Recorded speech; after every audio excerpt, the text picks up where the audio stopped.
Hello, hello, how is YouTube today? I thought I'd mix things up with doing a cooking video. I haven't done a cooking video in a long time, or even filmed anything here in this kitchen in a long time.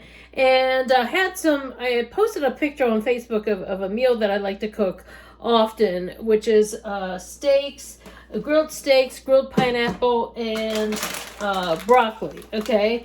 And steamed broccoli. So, well, it's not officially steamed, it's just kind of like boiled, but it ends up all working out, you know.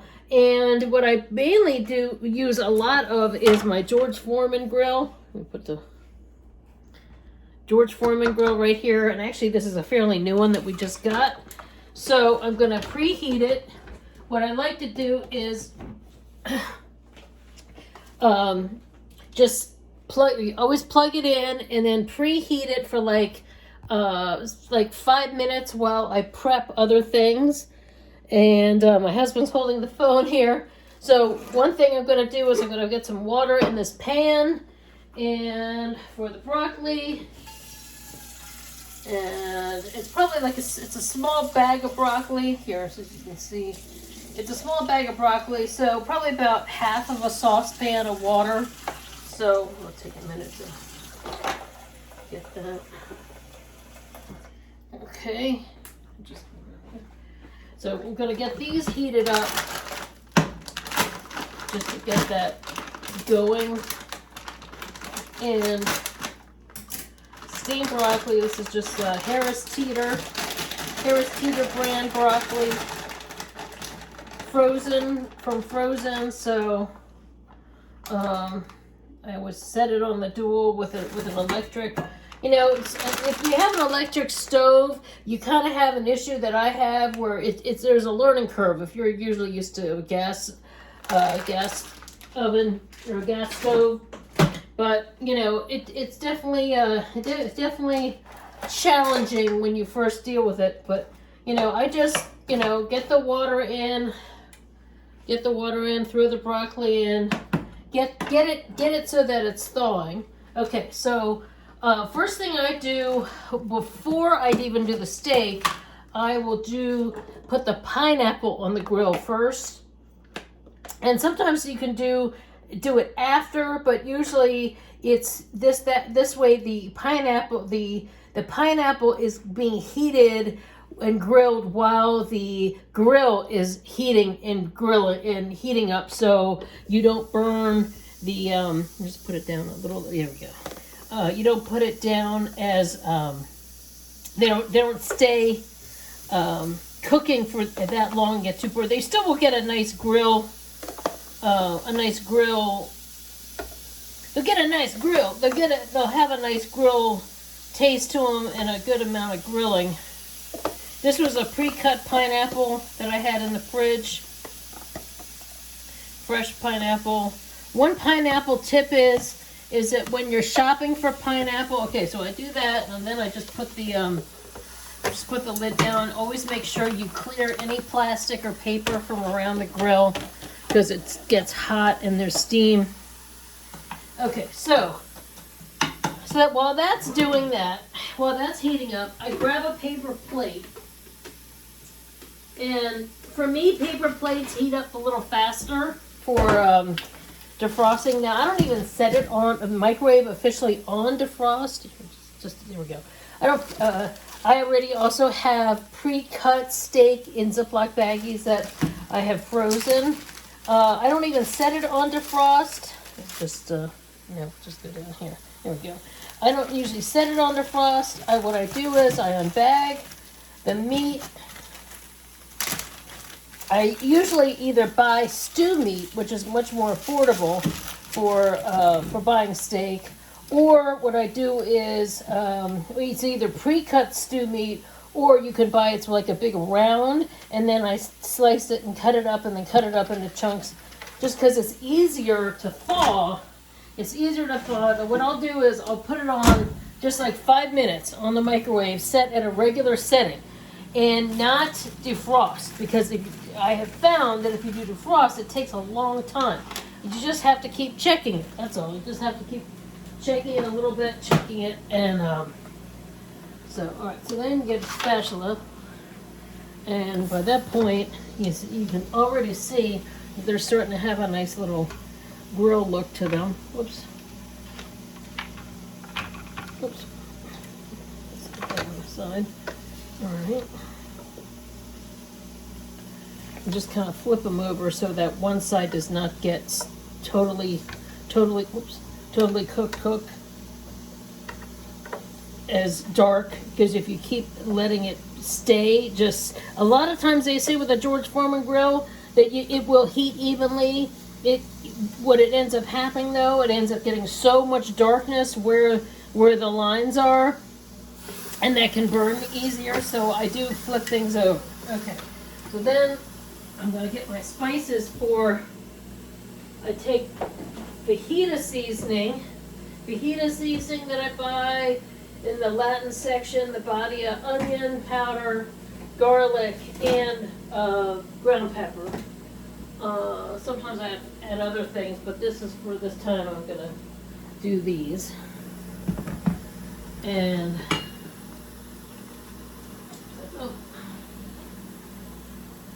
then I get olive oil spray. Once this, okay, so it's already been in for almost two minutes. And what I do is I'll separate, here, lower there. I'll separate the meat. Yeah, it's already starting to thaw a little bit. I'll separate the meat.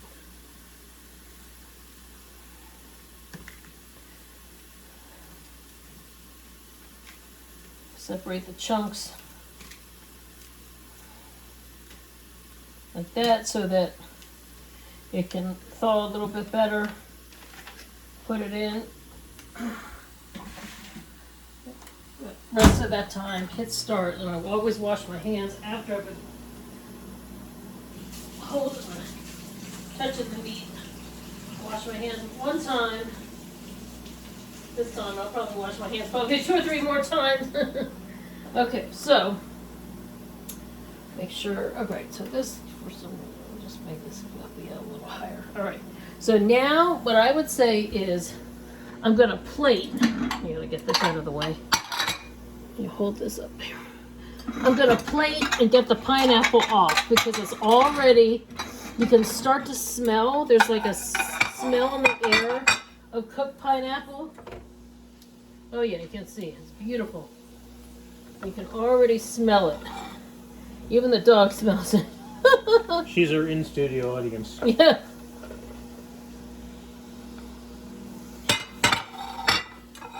Those are those 2 pieces. We'll work with those later. So I'm not unplugging anything. I'm going to use the juices of the pineapple on here when I do the steak.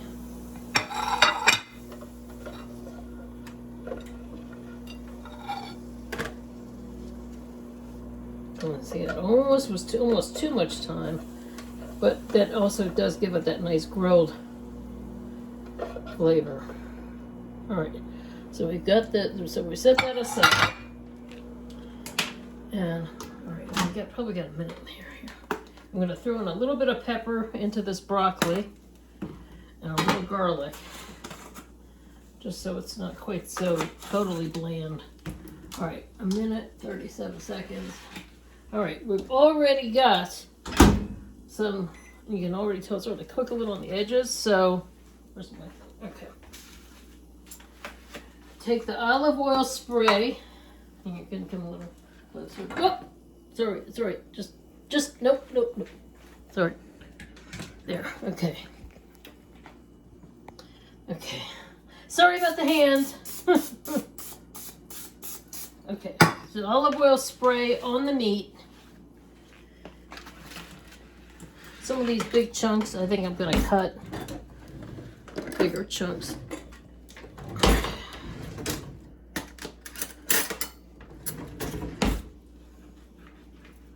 Just so things are a little more even in terms of sizing. Plus, if they're too thick, then you run the risk of it taking longer, some pieces taking longer to cook than others. Oh, do not want that. I'm gonna have to turn the, see, that's all, I haven't, because I'm cutting it, that's taking an extra minute, and because of that, that juice is starting to cook a little bit more, and I don't want the fire alarm, our fire alarm will go off at any, wait, I'm gonna use the bigger side here. Fire alarm will go off at any excuse to go off, as many homeowners know. All right, so now I'm putting on the fajita seasoning. Here's the fajita, body of fajita. The onion powder, just kind of just shaking it all around. Garlic powder. And just black pepper. Ground pepper, black pepper. There you go. And all this is body. Body up! Alright, now just throwing it on the grill.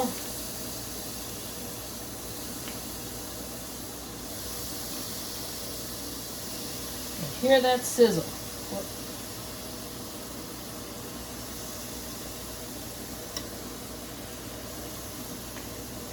Now, some people would season and marinate and all that, but I'm just in too much of a hurry. Usually when I'm cooking, if I was planning the night before, I take a little paper towels, I'll soak this up, I'll put it in the trash.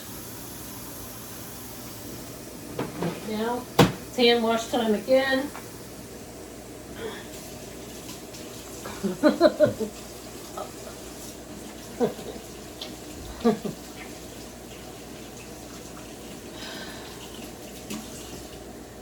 No, of course you had to be right in the way. You had to be right. Okay, honey, I'm over here now. Thank you. All right, I'm going to stir this up a little bit. This is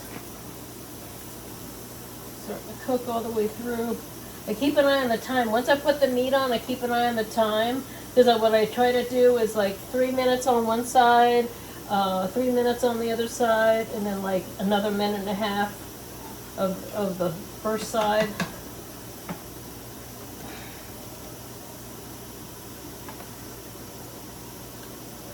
Stir all that up. Stir it up. Another thing I try to do is keep my area clear so that things aren't in the way. Alright. Look at that. Already. So what?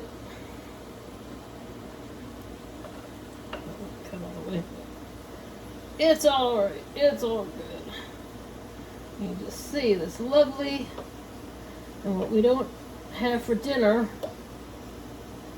we will have for, you can always save for lunch tomorrow or save for fajita night or something, some other thing. See this. That way you get, is it not sometimes a little pink? Now, some people, if you like your meat more like rare to medium, you take it off right now. We both prefer it more, our meat more medium. I kind of prefer mine more well done. I put a lid on this. Now, luckily, the burners, if you have an electric stove, the burners of an electric stove stay hot, okay? Even after you turn the stove off. It's not like with a gas stove, when the burner isn't on, the stove is off. The problem with an electric is it stays hot. So if, let's say if you had just cooked on this and you take the pan off, see, I just touched that, boom, it stays hot, even though the thing is off, even though it says off, because these things stay hot and it takes a long time to cool. What that means is, let's say if I'm busy and I'm doing other things, and I feel like this is done enough, but I still want to keep it hot, this stays so hot for like the next 5 to 10 minutes that if I put a lid on it, it will actually keep cooking because this stays so hot, and you don't have to worry about this being officially on, but it's technically still on. So that's something a lot of people don't realize. It causes a lot of fires and you have a lot of home accidents because you don't realize the power of an electric stove, okay? Of what these burners actually do. All right, so now I'm gonna check this meat again. Oh yeah, look at how beautiful. All right, I'm gonna flip it one more time.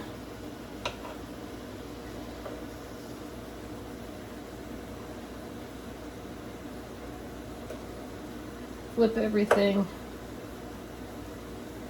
And the same thing with when you unplug an electric grill, like a George Foreman grill.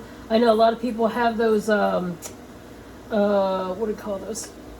They have different names for them. So there's like focaccia sandwich things, or some of those different, and then they're, you know, for making pancakes or waffles and all those kinds of things.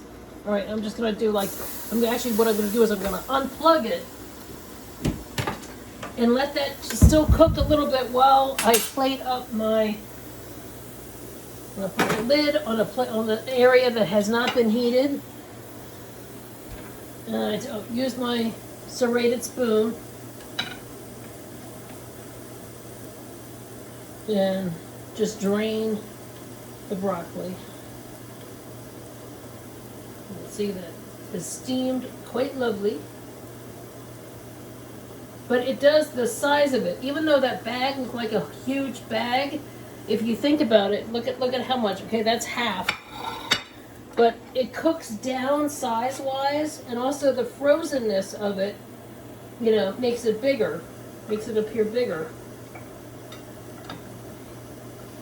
Also, it was still a medium-sized bag too. I mean, you can see this is quick. There's still a few florets left. I'll kind of even that up a little bit. A few florets.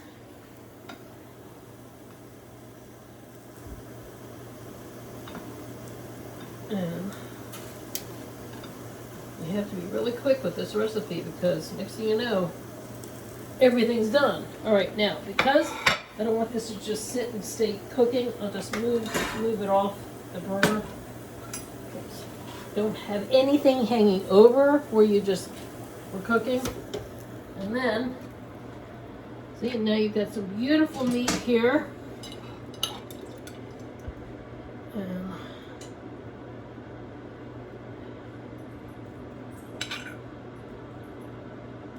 it's just that quick and easy.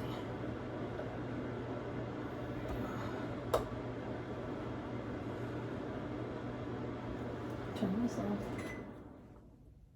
All right, there's a good amount. Look at that lovely plate.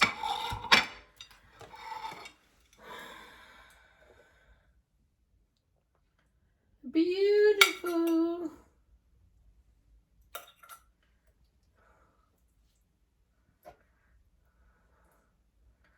Oh, that's a pineapple. Oops. There you go. And there we go. And that is, we just get a shot of both. There we go. But there is, you've got your grilled steak, your grilled pineapple, and steamed broccoli. There we go. So anyway, I hope you enjoyed this video. Don't forget to hit thumbs up. Don't forget to subscribe. And don't forget to hit the notification bell so you can get notifications for more videos. So let me know if you like this video. I always put all my contact information below, and that you can reach out to me on Facebook, on Instagram, all those other social medias. And until, you know, thank you so much. I'll welcome new subscribers. Also thanks to those who've been with me since I started, and I'm working my way to 1,000 so I can get comments again, and I can get go live, because I would love to start doing lives over here, like I do a lot on my Facebook page, and I do a lot and I'm starting to do more over on Instagram too. So you want to follow me on all my with all my info below. So anyway, thanks so much for watching, and I'll see you next time. Take care. Bye.